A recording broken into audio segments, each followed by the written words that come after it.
Very good morning everyone team. Last night US మార్కెట్స్లో positive momentum చూసాం. Nasdaq almost 2% rally అయింది. But gift Nifty మాత్రం present right no ఫ్లాట్లో చూపెడుతుంది. ఈరోజు మంత్లీ ఎక్స్పైరీ ఎలా ఉండే ప్రాబబిలిటీస్ ఉంటాయన్న దాని గురించి మనం మాట్లాడాలి. సేమ్ టైం గోల్డ్ అండ్ సిల్వర్లో మళ్ళీ డిక్లైన్ రావడం స్టార్ట్ అయింది. గోల్డ్ 1%, సిల్వర్ 1.5% ఫాల్ వచ్చింది. బిట్ కాయిన్ 60,000 బిలో ఉంది. అండ్ అట్లనే ఎఫ్ఐడిఏ డేటా కూడా ఎఫ్ఐఐ పరంగా కొంచెం సెల్లింగ్ సైడ్ పొజిషన్స్ ఉన్నాయి. సో ఇవన్నీ కనెక్ట్ చేసుకొని ఈరోజు వీడియోలో మనం డిస్కస్ చేద్దాం. అండ్ సేమ్ టైం వచ్చేసరికి మంత్లీ ఎక్స్పైరీ ఎలా ఉండొచ్చు, ఏ లెవెల్స్ క్రాస్ అయితే ఈరోజు మనం మార్కెట్స్ వైలెంట్గా రియాక్ట్ అయ్యే ఛాన్సెస్ ఉన్నాయి, ఇవన్నీ కూడా డిస్కస్ చేద్దాం. వీడియో అయితే మాత్రం ఎండింగ్ వరకు చూడండి. అలానే వీడియో చూస్తున్నప్పుడు ఏ పాయింట్ ఆఫ్ వ్యూ అయినా కానీ నేను మా టీం మీకు ఎఫర్ట్స్ పెట్టామో అని అనిపిస్తే డెఫినెట్గా వీడియోని అయితే మాత్రం లైక్ చేయండి. ఛానల్ని సబ్స్క్రైబ్ చేయడం మర్చిపోవద్దు. నౌ లాస్ట్ నైట్ యూఎస్ మార్కెట్స్లో ఏం జరిగింది అన్న దగ్గర నుంచి మనం మొదలు పెడదాం. డౌజోన్స్ అయితే మాత్రం అప్రాక్సిమేట్లీ 306 పాయింట్స్ పాజిటివ్గా క్లోజ్ అయింది. నాస్డాక్ 522 పాయింట్స్ పాజిటివ్గా క్లోజ్ అవ్వడం మనం చూసాం. ఇన్ టర్మ్స్ ఆఫ్ పర్సంటేజ్ చూసుకుంటే Dow Jones 0.6%, Nasdaq 2% positive side close అవ్వడం అయితే మాత్రం మనం చూడగలిగాం. యూరోపియన్ మార్కెట్స్ పరంగా చూసుకుంటే యూరోపియన్ మార్కెట్స్ అన్నీ కూడా ఫ్లాట్ విత్ నెగిటివ్లో ట్రేడ్ అవ్వడం మనం చూసాం. హౌవెవర్ ఏషియన్ మార్కెట్స్ పరంగా చూసుకుంటే majority of the Asian markets అన్నీ కూడా న్యూట్రల్ విత్ పాజిటివ్గా అయితే మాత్రం ట్రేడ్ అవుతున్నాయి. యుఎస్ మార్కెట్స్ నిన్న ఇంత పాజిటివ్గా క్లోజ్ అయింది కదా, మరి ఫ్యూచర్స్ ఎలా ట్రేడ్ అయింది అన్న దాని గురించి చూసుకుంటే ఫ్యూచర్స్ అయితే మాత్రం currently Dove futures -28, Nasdaq futures -25 అయితే మాత్రం ట్రేడ్ అవుతుంది. సో ఓవరాల్గా చూసుకుంటే కరెంట్లీ మెయిన్ ఇండైసెస్ ఏవైతే ఉన్నాయో ఆ పాజిటివ్గా క్లోజ్ అయినవి అలానే ఉన్నాయి. ఇక్కడ ఫ్యూచర్స్ మాత్రం కొంచెం నెగిటివ్గా ఉన్నాయి, కానీ ఓవరాల్గా చూసుకుంటే ఇండెక్స్ పాజిటివ్గా క్లోజ్ అయిందే మనం కన్ఫర్మేషన్గా తీసుకోవచ్చు. మరి గిఫ్ట్ నిఫ్టీ ఎలా ట్రేడ్ అవుతుందన్న దాని గురించి చూసుకుంటే కరెంట్లీ గిఫ్ట్ నిఫ్టీ 23,994 ఉంటే లాస్ట్ టైం నిఫ్టీ క్లోజ్ అయింది, అంటే ఎస్టర్డే మనకి నిఫ్టీ క్లోజ్ అయింది 24,000. ఆల్మోస్ట్ ఫ్లాట్ ఓపెనింగ్గా చూపెడుతుంది తప్ప ఎక్కడా కూడా గ్యాప్ అప్ కానీ గ్యాప్ డౌన్ ఓపెనింగ్ కానీ పెద్దగా చూపించట్లేదు. నిన్న నైట్ యూఎస్ మార్కెట్స్ పాజిటివ్గా మూవ్ అయ్యి ఈరోజు మార్నింగ్ గిఫ్ట్ నిఫ్టీ ఎందుకు రియాక్ట్ అవ్వలేదు? మేబీ ఫస్ట్ వన్, యూఎస్ మార్కెట్స్లో మెయిన్గా రియాక్ట్ అయింది ఏంటి? Nasdaq. Only IT related stocks ఏవైతే ఉన్నాయో అవన్నీ హయ్యర్ సైడ్ మూవ్ అయినాయి. రెస్ట్ ఆఫ్ ద స్టాక్స్ అన్నీ కూడా న్యూట్రల్గానే మూవ్ అయినట్టు కనపడుతున్నాయి. అది కూడా ఎప్పుడు మూవ్ అవడం స్టార్ట్ అయిందంటే నిన్న ట్రంప్ ఒక ట్వీట్ చేశారు. ఆ ట్వీట్ ఏంటంటే ఇంకొక 24 అవర్స్లో ఇరాన్తో డీల్ కంప్లీట్ అవుతుంది. దోహాకి యూఎస్ వాళ్ళు అయితే మాత్రం ట్రావెల్ చేస్తున్నారు, ఇరాన్ వాళ్ళు కూడా అక్కడ ట్రావెల్ చేస్తారు. అక్కడే ఇద్దరి మధ్య కూడా డిస్కషన్ కంటిన్యూ చేస్తామని స్టేట్మెంట్స్ ట్రంప్ సైడ్ నుంచి చేయడం జరిగింది. ఆన్ ద అదర్ సైడ్ వచ్చేసరికి ఇరాన్ వాళ్ళు ఈరోజు మార్నింగ్ ఎర్లీ మార్నింగ్ నేను చెక్ చేసినప్పుడు ఇరాన్ ఇచ్చిన రిప్లై ప్రకారంగా అయితే మాత్రం మా అఫీషియల్స్ కూడా దోహాకి ట్రావెల్ చేస్తున్నారు, కానీ మేము ఎవ్వరం కూడా వచ్చేసరికి యూఎస్తో డిస్కషన్ చేయడానికి వెళ్ళట్లేదు. ఈ పీస్ డీల్ గురించి ఇంకా ఒక క్లారిటీ రాలేదని ఇరాన్ స్టేట్మెంట్ ఇచ్చింది. అది ఎప్పుడు? ఈరోజు మార్నింగ్. నిన్న యూఎస్ మార్కెట్స్ ఓపెన్ అవుతున్న టైంకి ట్రంప్ చేసిన పాజిటివ్ ట్వీట్కి యూఎస్ మార్కెట్స్ పాజిటివ్గా కొంచెం రియాక్ట్ అయినాయి. ఎప్పుడైతే ఇరాన్ వాళ్ళు మేము దోహాకి ట్రావెల్ చేస్తున్నాం కానీ యూఎస్తో మేము డిస్కషన్ చెయ్యట్లేదు అని చెప్పేసరికి మనకి నెక్స్ట్ డే ఫ్యూచర్స్లో లిటిల్ బిట్ డిక్లైన్ అయితే మాత్రం కనిపిస్తుంది. అయితే మేజర్ పాయింట్ తర్వాత డవ్ ఫ్యూచర్స్ కొంచెం రికవరీ అయిపోయింది. ఒకనొక స్టేజ్లో -120 పాయింట్స్ వరకు ఫాల్ వచ్చింది ఇది, బట్ స్లోగా రికవరీ అయింది. బట్ మన గిఫ్ట్ నిఫ్టీ మాత్రం ఇరాన్ చేసిన అప్డేట్ వల్ల మన గిఫ్ట్ నిఫ్టీ పెద్దగా రియాక్ట్ అవ్వలేదు, అంటే పాజిటివ్ సైడ్ రియాక్ట్ అవ్వలేదు, న్యూట్రల్గా రియాక్ట్ అయింది. న్యూట్రల్గా రియాక్ట్ అయిందాన్ని మనం ఎలా నమ్మొచ్చు అంటే ఏడియాస్ని చూడండి. మన ఇండియన్ స్టాక్స్ అమెరికాలో ట్రేడ్ అనేవి లాస్ట్ నైట్ చూస్తే మనకు క్లారిటీ వచ్చేస్తుంది. ఇన్ఫోసిస్ 0.74% నెగిటివ్గా క్లోజ్ అయితే విప్రో 4% కరెక్షన్ వచ్చింది.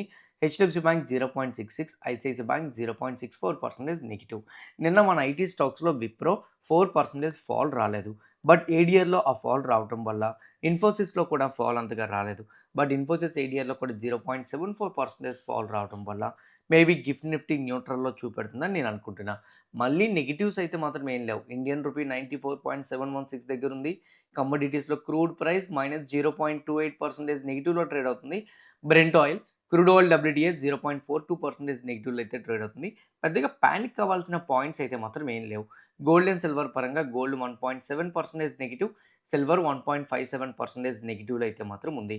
ఓవరాల్గా చూసుకుంటే crude oils bit negative and gold and silver అయితే మాత్రం as of now more than 1% drop అయితే మాత్రం మనకి కనపడుతుంది.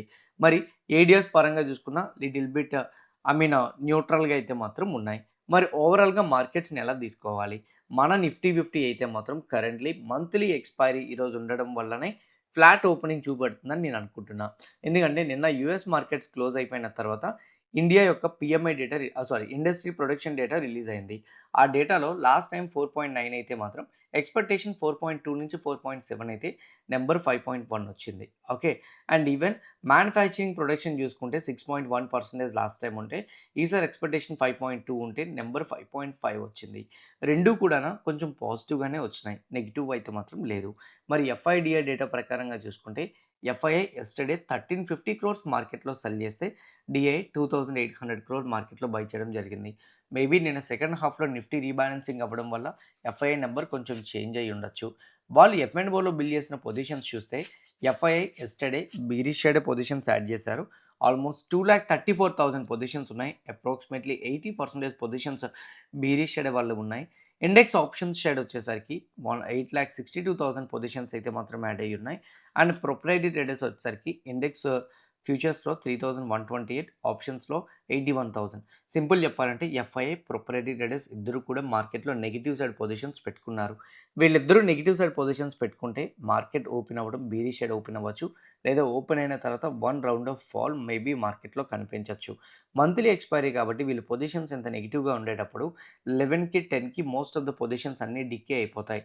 ఆ టైంలో షార్ట్ కవరింగ్ కనపడతది. సో ఫస్ట్ ఈరోజు మార్కెట్ ఫ్లాట్‌లో ఓపెన్ అయితే సో సెటప్ ప్రకారంగా ఈరోజు మంత్లీ ఎక్స్‌పైరీ కదా! ఈరోజు మార్కెట్ ఫ్లాట్‌లోనే ఓపెన్ అయింది అనుకుందాం. What is mean by flat? Less than 0.5%తో ఓపెన్ అయితే అంటే 0.1, 0.2% ఎయిదర్ అప్ సైడ్ గానీ, ఎయిదర్ డౌన్ సైడ్ గానీ, మార్కెట్ గానీ మొమెంటమ్ ఇస్తే మేబీ అక్కడి నుంచి డైరెక్షన్ ఎలా ఎళ్తదనేది మనం అనలైజ్ చేయడం అన్నమాట. సో అంటే ఫ్లాట్‌లో ఓపెన్ అవ్వడం అన్నమాట. దాని నుంచి ఎలా డైరెక్షన్ ఎళ్తదనేది మనం అనలైజ్ చేయడం.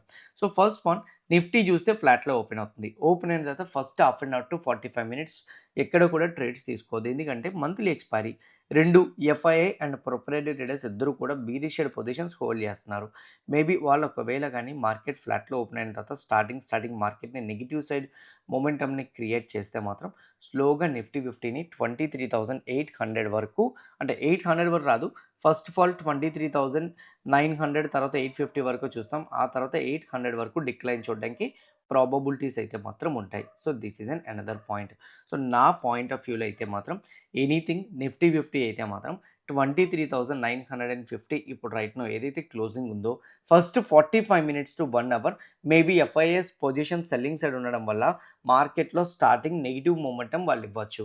గుర్తుపెట్టుకోండి మంత్లీ ఎక్స్‌పైరీ కాబట్టి వాళ్ళ పొజిషన్స్ అన్నీ నెగెటివ్ సైడ్ ఉన్నా కూడానా సడెన్‌గా షార్ట్ కవరింగ్ చేయడానికి అవకాశాలుంటాయి. ఈరోజు ఫస్ట్ హాఫ్ మొత్తం గానీ బీరిష్ షేడ్ ఉంటే మాత్రం సెకండ్ హాఫ్‌లో షార్ట్ కవరింగ్ కనిపించొచ్చు. ఆ బీరిష్ షేడ్ కూడానా 23,800 వరకు ఫాలో అయిపోయిందనుకోండి. ఓకే. మేబీ సెకండ్ హాఫ్‌లో స్ట్రాంగ్ మొమెంటమ్ కనిపించొచ్చు. అలా కాకుండా డే మొత్తం రేంజ్ బౌండ్‌లో ఉంది అని అనుకోండి. సెకండ్ హాఫ్ రేంజ్ బౌండ్‌తోనే క్లోజ్ అయ్యే ఛాన్సెస్ ఉంటాయి. ఓకే. సో ఎప్పుడైనా గానీ గుర్తుపెట్టుకోండి. రావాల్సిన నెగెటివ్ వ్యూ ఫస్ట్ హాఫ్‌లోనే వచ్చేస్తే సెకండ్ హాఫ్‌లో షార్ట్ కవరింగ్ కనిపించడానికి ప్రాబబిలిటీసే ఎక్కువగా ఉంటాయనేది నా opinion. When it comes to the సెన్సెక్స్‌కి 76,500 ఇంపార్టెంట్ సపోర్ట్ లెవెల్. ఎనీథింగ్ ఈ సపోర్ట్ లెవెల్ బ్రేక్ అయితే మాత్రం మనం డిక్లైన్ చూస్తాం. ఇది బ్రేక్ అవ్వకపోతే మాత్రం సెన్సెక్స్ కూడానా కొంచెం రేంజ్ బౌండ్ మొమెంటమ్ చూసే ఛాన్స్ ఉంటుంది. బ్యాంక్ నిఫ్టీ యెస్టర్‌డే వచ్చిన fall Kotak bank and axis bank వల్ల వచ్చిన ఫాల్ ఏదైతే ఉందో అది కంటిన్యూ అవ్వాలంటే మాత్రం yesterday closing price which is 57,700 కానీ నా పాయింట్ ఆఫ్ వ్యూలో 57,500 అనేది ఇంపార్టెంట్ సపోర్ట్ లెవెల్ సైకలాజికల్‌గా. అది గాని బ్రేక్ అయితే మాత్రం ఫాల్ చూడొచ్చు. లేకపోతే మాత్రం ఫాల్ కనిపించే ప్రాబబిలిటీస్ అయితే తక్కువ. And maybe when it comes to the fin Nifty పరంగా 26,600 సపోర్ట్ లెవెల్ అండ్ ఎనీథింగ్ అదే ప్రీవియస్ డే క్లోజింగ్ ప్రైస్ కూడా 26,600 సపోర్ట్ లెవెల్ గాని ఒకవేళ బ్రేక్ అయితే మేబీ డిక్లైన్ కనిపించొచ్చు. లేకపోతే మాత్రం డిక్లైన్ చూసే ప్రాబబిలిటీస్ కూడా తక్కువ. When it comes to the bitcoin పరంగా మాట్లాడుకుంటే బిట్‌కాయిన్ కరెంట్‌లీ 59,675 దగ్గర అయితే మాత్రం ట్రేడ్ అవుతుంది. Little bit bearish shade momentum మనకి చూపెడుతుంది బిట్‌కాయిన్. కానీ 60,000 లెవెల్ దగ్గర నుంచి ఎక్కడ కూడా ఈ రేంజ్ నుంచి ఔట్ సైడ్ రావట్లేదు. చూడండి దిస్ ఈస్ ద రేంజ్. ఈ రేంజ్‌కి డౌన్ సైడ్ గాని బ్రేక్ డౌన్ అయితే మాత్రం మేబీ స్లోగా మనం డిక్లైన్ 57,000, 56,000 వరకు చూడొచ్చు. ఈ రేంజ్‌కి గాని అప్ సైడ్ గాని బ్రేకౌట్ అయితే మాత్రం మేబీ స్లోగా మనం 62,000 నుంచి 62,500 వరకు చూడడానికి ఛాన్సెస్ ఉన్నాయి. సో ఎనీథింగ్ ఈ రేంజ్‌కి ఔట్ సైడ్ బ్రేక్ అయితే హైయర్ సైడ్ చూస్తాం. డౌన్ సైడ్ బ్రేక్ అయితే లోవర్ సైడ్ చూస్తాం. రేంజ్‌కి ఎటు సైడ్ బ్రేక్ అవుతుందనేది మనకి చాలా చాలా ఇంపార్టెంట్. రేంజ్ బ్రేక్ అయిన దాన్ని బట్టి మనం మొమెంటమ్ చూడడానికి ఛాన్సెస్ కూడా ఉంటాయన్నమాట. ఈ 2 బ్రేక్ అవ్వకపోతే గుర్తుపెట్టుకొని చాలామంది అగ్రెసివ్ పొజిషన్స్ యాడ్ చేస్తున్నారు. ఈ రేంజ్ నుంచి బయటకొచ్చిన తర్వాత బిట్‌కాయిన్‌లో పొజిషన్స్‌ని అగ్రెసివ్‌గా యాడ్ చేయండి. ఈ రేంజ్ నుంచి ఒకసారి డౌన్ సైడ్ వస్తే 50,000 వరకు ఫాల్ చూడొచ్చు. ఒక్కసారి 60,000 లెవెల్ అబోవ్ గాని అప్ సైడ్ వెళ్తే మాత్రం స్లోగా మనం 4,000-5,000 పాయింట్స్ మొమెంటమ్ చూడడానికి ప్రాబబిలిటీస్ అయితే మాత్రం ఉంటాయి. When it comes to the gold. Gold పరంగా అయితే మాత్రం ఇంపార్టెంట్ సపోర్ట్ లెవెల్ బ్రేక్ అవుతుంది. Which is an 4,000. దాని బిలోనే ఆల్మోస్ట్ గోల్డ్ అయితే మాత్రం సస్టైన్ అవ్వడానికి ట్రై చేస్తుంది. ఎనీథింగ్ 4,000 బిలో గాని గోల్డ్ గాని సస్టైన్ అయితే మాత్రం స్లోగా మనం 3,800 వరకు డిక్లైన్ చూడడానికి ఛాన్స్ ఉంటది first of all. Okay. So, gold పరంగా వచ్చేసరికి లెవెల్ ఏదైతే ఉందో 4,000 సైకలాజికల్ లెవెల్ అది బ్రేక్ అయితే మాత్రం 3,800 వరకు ఫస్ట్ ఆఫ్ ఆల్ చూడొచ్చు. ఇంకోటి గోల్డ్ ఎందుకు పడుతుంది అని మీరు అనొచ్చు. గోల్డ్ అండ్ సిల్వర్ రిలేటెడ్‌గా అయితే మాత్రం ఈ వార్ రిలేటెడ్‌గా ఎటువంటి అప్డేట్స్ పాజిటివ్‌గా కనిపించకపోవడం. ఆన్ ద అదర్ సైడ్ వచ్చేసరికి economic data points next inflation పరంగా ఏమొస్తదనే ఎక్స్‌పెక్టేషన్స్ కూడా కొంచెం రైజ్ అయినాయి. ఆ ఫియర్ కూడా ఉంది. అందువల్ల గోల్డ్ అండ్ సిల్వర్‌లో మనం డిక్లైన్ అయితే చూస్తున్నాం. ఈవెన్ సిల్వర్ పరంగా కూడానా మీరు చూస్తే ఆల్మోస్ట్ మళ్ళీ కూడా 57 లెవెల్ దగ్గరికొచ్చేసింది. సో, రీసెంట్ సపోర్ట్ లెవెల్స్ గాని ఒకవేళ 56 లెవెల్ గాని బ్రేక్ చేస్తే మాత్రం స్లోగా సిల్వర్ 52 వరకు మేబీ ఫాల్ అవ్వడానికి ఛాన్స్ అయితే మాత్రం ఉంది. గోల్డ్, సిల్వర్, బిట్‌కాయిన్స్‌లో మూడింటిలో కూడానా మోస్ట్‌లీ క్రూషియల్ లెవెల్స్ బ్రేక్ అవ్వడానికి ట్రై చేస్తున్నాయి. అవి గాని బ్రేక్ చేస్తే మాత్రం అనదర్ 5% ఫాల్ వాటిలో చూడడానికి ఛాన్సెస్ ఉంటాయి. గోల్డ్, సిల్వర్, బిట్‌కాయిన్‌లో మీరు యాక్టివ్‌గా ట్రేడ్ చేద్దాం అనుకుంటే కింద కామెంట్ బాక్స్‌లో నేను డెల్టా ఎక్స్‌చేంజ్ రిఫరల్ లింక్ ఇస్తున్నా. ఆ లింక్ క్లిక్ చేసి అకౌంట్ ఓపెన్ చేసుకున్న వాళ్ళకి 5 మినిట్స్‌లో అకౌంట్ ఓపెన్ అయిపోతది. వాటిలో ఉన్న బెనిఫిట్ ఏంటంటే 24/7 ట్రేడ్ చేయొచ్చు. ఎక్స్‌పైరీ అంటూ ఏముండదు. లెవరేజ్ ఉంటది. లెవరేజ్ తీసుకొని ఎక్స్‌పైరీ లేకుండా ఒక పొజిషన్ హోల్డ్ చేయడం అంటే ఇట్స్ బెటర్. బట్ కాకపోతే ఎక్కువ లెవరేజ్ తీసుకోవద్దు. మీరు బిగినింగ్ స్టేజ్‌లో ఉంటే తక్కువ లెవరేజ్‌తో ట్రేడ్ చేయండి. బట్ 24/7 ట్రేడ్ చేయొచ్చు కాబట్టి సడెన్‌గా ప్రైజెస్ గాని వాలటైల్‌గా మూవ్ అయితే మాత్రం దాని నుంచి మీరు ప్రొటెక్ట్ చేసుకోవచ్చు. నౌ స్టాక్స్ పరంగా మాట్లాడుకుంటే కొన్ని ఇంపార్టెంట్ స్టాక్స్ ఉన్నాయి. అవి గుర్తుపెట్టుకోండి. యాక్సిస్ బ్యాంక్‌కి పునీత్ శర్మ అనే పర్సన్‌ని సీఎఫ్ఓగా అయితే మాత్రం అంటే ఇంతకుముందు ఎవరైతే ఉన్నారో అతన్ని రిజైన్ చేస్తున్నట్టు అప్డేట్ ఇచ్చారు యాక్సిస్ బ్యాంక్ సైడ్ నుంచి. మేబీ ఇది యాక్సిస్ బ్యాంక్‌కి లిటిల్ బిట్ నెగెటివ్‌గా ట్రిగ్గర్ అయ్యే ఛాన్సెస్ అయితే మాత్రం ఉన్నాయి. When it comes to the HDFC bank. HDFC bank అయితే మాత్రం రాజీవ్ కుమార్ గారిని ఇండిపెండెంట్ డైరెక్టర్‌గా అయితే మాత్రం నెక్స్ట్ 4 ఇయర్స్‌కి అపాయింట్ చేయడం జరిగింది. అంతేకాదు పార్ట్ టైమ్ చైర్మన్‌గా 3 ఇయర్స్‌కి అయితే మాత్రం అపాయింట్ చేస్తున్నారు. ఇది హెచ్‌డిఎఫ్‌సి బ్యాంక్ మీద కొంచెం మనం ఫోకస్ చేయాల్సిన పాయింటే. ఐఆర్ఎఫ్‌సి కంపెనీకి అయితే మాత్రం రంజయ్ చౌదరి గారిని అయితే మాత్రం ఫైనాన్స్‌కి డైరెక్టర్‌గా నెక్స్ట్ 5 ఇయర్స్‌కి గవర్నమెంట్ అప్రూవ్ చేస్తుంది. సో, ఇది ఒక పక్క మనం పాజిటివ్‌గా తీసుకోవచ్చు. మారుతి సుజుకీకి జీఎస్టీ డిమాండ్ ఆర్డర్ 3.45 క్రోర్ వచ్చినట్టుంది. అంతేకాదు వెస్ట్ బెంగాల్ అథారిటీ దగ్గర నుంచి 3.45 క్రోర్ పెనాల్టీ కూడా ఉంది. దీనికి మారుతి వాళ్ళు ఎలా రియాక్ట్ అవుతారన్న దాని గురించి కూడా కొంచెం మీరు ఫోకస్ చేయండి. అండ్ ఇది మేజర్‌గా ఉన్న అప్డేట్స్ అయితే మాత్రం ఇంకేమైనా ఉంటే ఈవినింగ్ పోస్ట్ మార్కెట్ అనాలిసిస్‌లో చెప్తాను. ఎస్బీఐ వచ్చేసరికి $300 million 3 years senior unsecured floating rate bonds but అయితే మాత్రం లండన్ బ్రాంచ్‌లో ఇష్యూ చేయబోతుంది.